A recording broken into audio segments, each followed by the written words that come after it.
Listo. Buenas tardes. Este es mi comentario oral para literatura nivel superior. En este caso, el comentario va a ser sobre el poema Oda a Federico García Lorca. Este poema fue escrito por el poeta chileno Pablo Neruda, el cual nació en 1904 y murió en 1973. Fue tal vez el poeta más importante de Latinoamérica y de Chile. Fue ganador del premio Nobel en 1971. Fue un poeta que inició su carrera con una poesía muy sentimental, romántica, en donde le escribía a la mujer, al amor, pero más que todo exaltando siempre a la mujer. En 1924, con esta poesía, tuvo su auge internacional, se hizo famoso.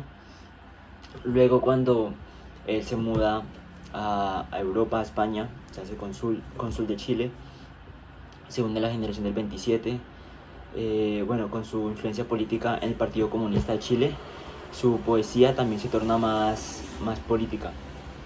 En este caso, el poema es de tipo de poesía política. Perteneció al poemario Residencia en la Tierra 2, el cual fue escrito alrededor de los años 30 durante la Guerra Civil Española. Recordemos que Pablo Neruda fue un poeta vanguardista y posmodernista. Fue un poeta que usó mucho la naturaleza en sus poemas para representar sus sentimientos y sus ideas. En este caso, la vanguardia que más usa en este poema, yo ya relaciono mucho con el surrealismo, creo que tiene mucha influencia del surrealismo que se dio en Francia durante estos años. Volviendo al poemario, además de la Guerra Civil Española, también tiene influencia de que fue escrito y publicado durante el periodo entre guerras de las dos guerras mundiales y al surgimiento de los sismos como el totalitarismo y el nacionalismo que se vivió en España, en Italia y en Alemania. Por todo este contexto, este periodo es un periodo de crisis para el poeta. Además, recordemos que Federico García Lorca, quien fue un amigo de él desde Buenos Aires y que luego serían más amigos en la generación del 27 en España, fue fusilado durante la Guerra Civil Española. Y lo que fue peor para Pablo, y lo que fue más una injusticia, fue que se supone que fue fusilado por su orientación sexual y no por su orientación política, que hubiera sido algo más normal, entre comillas. El poema maneja un lenguaje hermético y en su medida metafísico. Se ayuda a las figuras retóricas para este lenguaje, aunque las palabras individualmente, son comunes en su uso. Por el uso de las metáforas se le puede dar diferentes interpretaciones a las ideas que tiene Pablo Neruda. El poema completamente está compuesto de 127 versos, en su mayoría de arte mayor. En este caso el fragmento son solamente 90 versos. El poema en general está compuesto de 2 estrofas. En su mayoría son versos libres, pero tienen algunas excepciones de rima consonante. El objeto lírico del poema, lógicamente, viene siendo Federico García Lorca. El hablante lírico, en este caso, es directamente Pablo Neruda. Y mediante la actitud lírica se ayuda a representarse más como el hablante lírico, pues muestra sus sentimientos hacia la pérdida de lo que fue su amigo. Entonces, por ejemplo, al comienzo del fragmento que dice: si pudiera llenar de hollín las alcaldías y sollozando derribar relojes, sería para ver para ver de nuevo tu casa. En este caso, pues muestra cómo el hablante lírico muestra sus sentimientos y habla directamente refiriéndose al objeto lírico. El motivo lírico del poema es el asesinato de Federico García Lorca. El temple de ánimo es de añoranza, de tristeza y de enojo. Este enojo es hacia el régimen fascista en España que asesinó a su amigo, y lógicamente la añoranza y la tristeza es hacia la pérdida de quien fue una persona influyente en su vida e importante. En el poema, la sinestesia es el recurso literario más importante. El poeta en el fragmento usa la anáfora de llega, que la repite varias veces al comienzo de los versos. Considero que puede ser para darle algo de musicalidad al poema, como también considero que es como una muestra de su enojo y su desesperación, como de siempre no tener esos pensamientos repetitivos de frustración y de tristeza por su amigo. Creo que las isotopías en el poema también son muy importantes. En este caso hay una isotopía de naturaleza, y como ya dije, pues él usaba mucho los elementos de la naturaleza en sus poemas. Entonces usa palabras como verano, amapolas, planetas, raíces, manantiales, hormigas, arañas, rosa, mariposa, relámpago y rocas. Conjuntamente hay otra isotopía que también la usa y que yo la considero algo más importante, y es una isotopía de los temas de muerte y dolor. Entonces usa palabras como agonizante, triste, muertos, enterradores, sangre, cuchillos, venas, odio y enmascarados. Creo que en su mayoría estas palabras se refieren al dolor y al daño que causó el régimen fascista con la guerra civil española en España y en la población civil española que murió por esta guerra. Por ejemplo, esto pues el objeto lírico al que describe. Un ejemplo de la sinestesia, como ya dije, la considero muy importante, es cuando dice llega una rosa de odio. Creo que relaciona este elemento de naturaleza, o sea, un elemento hermoso que lo relaciona mucho con el amor, pero en este caso él la relaciona con el odio. Entonces creo que es una muestra como de las dos partes que se dieron, una parte que se dio en la guerra civil, una parte de odio de los fascistas y una parte de amor entre el mismo pueblo, entre las personas que murieron. El hipograma del poema considero que es el color rojo, simbolizando la muerte y la sangre, en este caso del poeta. Hay otra sinestesia que me pareció importante mencionar, es cuando dice verano con los labios rojos. Recordemos que España es un país que tiene el invierno, y que en los países con invierno es una época mala porque pues no ayuda a los cultivos, entonces es como una época triste. Por lo tanto, el verano, que venía siendo lo contrario, creo que lo relaciona con algo bueno, con el fin del invierno, una época de prosperidad. Y cuando dice los labios rojos es un signo de maltrato, entonces creo que consideraba a Federico como el verano, como una persona buena que recibió un trato no adecuado y que fue asesinado durante el régimen. Recordemos que por el simplemente hecho de ser una oda, siempre busca exaltar al objeto lírico.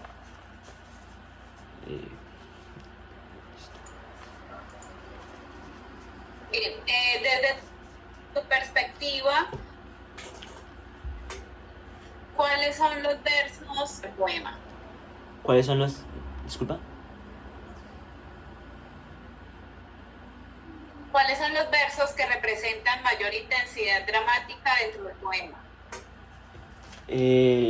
Bueno, uno es el último que mencioné, el que dice verano con los labios rojos, por lo que expliqué, que creo que significaba a Federico García Lorca como una persona buena que murió de una forma que no fue adecuada.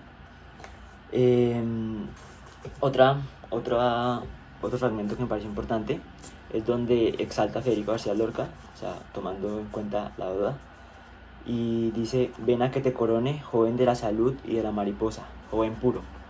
Entonces, nomás con esa última frase, joven puro, lo representa como una persona que fue de paz, que fue sinónimo de pureza. Entonces muestra aún más como los sentimientos y como él consideraba a Federico García Lorca. Bien, a partir de este momento entramos a hacer el análisis de otra de las obras trabajadas en la parte 2. En este caso vamos a hablar de Crónica de una muerte anunciada. Quiero iniciar preguntándote por el desenlace anticipado de la novela. ¿Qué importancia adquiere el hecho de que nosotros como lectores conozcamos el desenlace desde la primera línea? Considero que ayuda al al resto de la obra en su estructura de crónica. Creo que es como lo más importante para que nosotros como lectores prestemos más atención a los detalles durante el resto de la obra. Entonces, todo el tiempo estamos buscando el por qué lo mataron, el cómo ocurrieron los hechos. Conjuntamente con esto, creo que le da relevancia a las herramientas que usa García Márquez, que es como el uso de la casualidad y el destino, en donde ese preciso día Santiago Nazar se viste de manera diferente, sale por la puerta diferente. Son como todas esas cosas que suceden para que él finalmente llegara a su destino, que era morir ese día. Entonces la forma en que todo el mundo se entera, entonces todo el tiempo el lector está pensando que alguien va a avisarle a Santiago Nazar de su muerte, o sea, lo que genera más intriga en el lector, como que bueno, alguien tuvo que haberle avisado, todo el mundo sabía, él tuvo que haber sabido antes de que lo mataran. Y sin embargo, por causas del mero destino, suponemos en la obra, en mera casualidad, las advertencias nunca le llegan a Santiago Nazar, y incluso las más directas, que fue como el hecho de que su misma ama de casa, su empleada, supiera y no la avisara, o el mensaje que le dejan en la puerta de entrada y que nadie ve sino hasta después de la muerte. Creo que son aspectos importantes que, gracias a que ya nos hayan adelantado al final, nosotros como lectores le prestamos más atención a ellos. Bien, ¿cómo se presenta el tiempo cronológico en la novela y por qué es importante para el desarrollo de la trama? Listo. Como ya dije, ayuda como a esta estructura de crónica, en donde el narrador, en este caso, ya haya vivido los hechos y los está reviviendo. Ya había vivido los hechos, ya había estado en los hechos, y ahora los está reviviendo mucho tiempo después de que ocurrieron. Por lo tanto, el tiempo va cambiando a medida que él toma las versiones de las personas que estuvieron presentes durante ese día en que sucedió la fatalidad, y estas versiones no ocurren en el mismo tiempo cronológico, sino que las va reuniendo de a poquito. Entonces, cuando entrevista a la madre, es a la madre Santiago Nazar, entonces es antes de que ocurriera el asesinato. Luego salta a cuando ya había ocurrido el asesinato y cómo se declaran los hermanos Pedro Pablo. Luego usa cómo se sentían los hermanos Pedro y Pablo Vicario durante el asesinato, por lo que hace que el lector, con todas estas versiones, vaya creando el orden cronológico en su mente y vaya haciéndose su propia idea de cómo sucedieron los hechos. Bien, ahora que hablas de los hermanos Vicario, me gustaría que me explicaras un poco la importancia que tiene la descripción de los hermanos Vicario casi al inicio de la novela. ¿Cómo los presenta el narrador y ellos cómo se sienten frente a su destino? Creo que es importante que los describan, porque con los dos hermanos Vicario y Santiago Nazar son las tres personas que están presentes durante el hecho de fatalidad, el hecho más importante de la obra. Entonces es como que hace más importante describir las tres personas que estuvieron presentes ahí. Creo que respecto a su destino, ellos como que sienten que es su deber con su familia recuperar su honor. Entonces, aunque saben que lo que están haciendo moralmente sí va a ir mal, ellos no se arrepienten y ellos consideran que sería lo correcto a la hora de recuperar el honor que se haya visto perdido por culpa de su hermana. Entonces creo que se aferran a su destino y lo afrentan de una manera orgullosa para ellos. Bien, sabemos que el narrador de esta novela es un narrador que se presenta como polifónico, porque se presenta desde distintas perspectivas. ¿Qué importancia tiene la polifonía de voces en la novela? La polifonía de voces hace que la versión de los hechos no venga de una sola fuente. Entonces, por ejemplo, cuando reunían las versiones, algunos decían que ese día había hecho mucho calor, otros decían que había sido un día lluvioso y otros decían que no, que el día había estado templado. Entonces, esta polifonía de voces, como pues ya lo he venido repitiendo mucho, permite que el lector se cree diferentes versiones y no crea solamente en una versión de los hechos.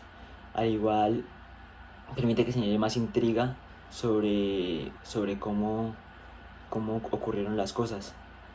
Yo creo que principalmente son este tipo de cosas. Elige una parte de la novela que te haya parecido especialmente interesante y por qué. Creo que cuando los hermanos Pedro y Pablo Vicario están esperando a Santiago Nazar cerca del centro de la Plaza del Pueblo, en donde están sentados al lado de una tienda y todos en la plaza saben que ellos vienen a matar a Santiago Nazar. Todos ven como Santiago Nazar cruza por la plaza y ninguno como que se atreve a decirle, a advertirlo, a cambiarle su rumbo, como a decir, por ejemplo, entra a mi casa, vamos a otro lugar, a acompañarlo, ¿no? Sino que todos como que se abstienen y simplemente observan, porque algunos incluso creían que no iba a ser verdad, que eran solo rumores, y otros creían que simplemente no iban a entrometerse. Pero es como ese punto en donde todos saben el destino que va a sufrir el personaje, pero ninguno se atreve a advertirle, y al final todo esto lleva a una tragedia en donde todos saben que los hermanos Vicario terminan matándolo con los cuchillos de cerdo. Bien, sabemos que el conflicto principal de la novela se presenta porque Ángela Vicario no llega virgen a su noche de bodas. Sin embargo, podemos identificar otros conflictos alrededor del conflicto principal. Creo que en parte hay un momento de conflicto interno entre los hermanos, en donde recién les dicen cuál es cuál es el deber de ellos de asesinar a Santiago Nazar cuando su padre se lo dice. Primero hay uno que se retracta, que como que no se siente muy conforme, y luego los dos van y se adhieren a su destino. Luego de nuevo el que venía siendo el líder se arrepiente, se siente como un sentimiento de arrepentimiento de no querer hacer ese acto atroz, y es el otro el que vuelve y toma la iniciativa. Entonces es como ese dilema moral que ellos viven, donde no saben qué poner primero, si hacer justicia supuestamente y recuperar el honor de su familia, o bueno, en su camino hacer un acto atroz, matar a alguien. Saben que van a tener consecuencias, entonces no saben si hacerlo o abstenerse y dejar las cosas así, pero dejar su familia en una deshonra. Entonces creo que este es un dilema moral importante. Bien, ¿qué características propias del realismo mágico podemos identificar en la novela? Un momento característico del realismo mágico es cuando Santiago Nazar ya ha sido apuñalado en el vientre, y entonces él entra a su casa, el ama de casa lo ve y cree que él lleva un ramo de flores entre las manos. Ve que sube al segundo piso y no le coloca cuidado. Y el elemento del realismo mágico es que en realidad esto no era un ramo de flores, sino que eran sus intestinos que se estaban saliendo de su vientre. Otro ejemplo de realismo mágico es cuando hablan que no solía usar su revólver en la cama, ni usarlo cargado, debido a que una vez con su padre el revólver se disparó sin querer y la bala llegó hasta el centro del pueblo y rompió una estatua completa de un solo tiro. Entonces creo que es una exageración típica del realismo mágico.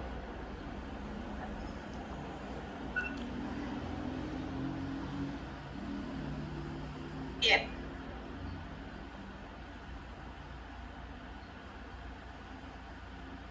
Listo. Corta. ¿Listo?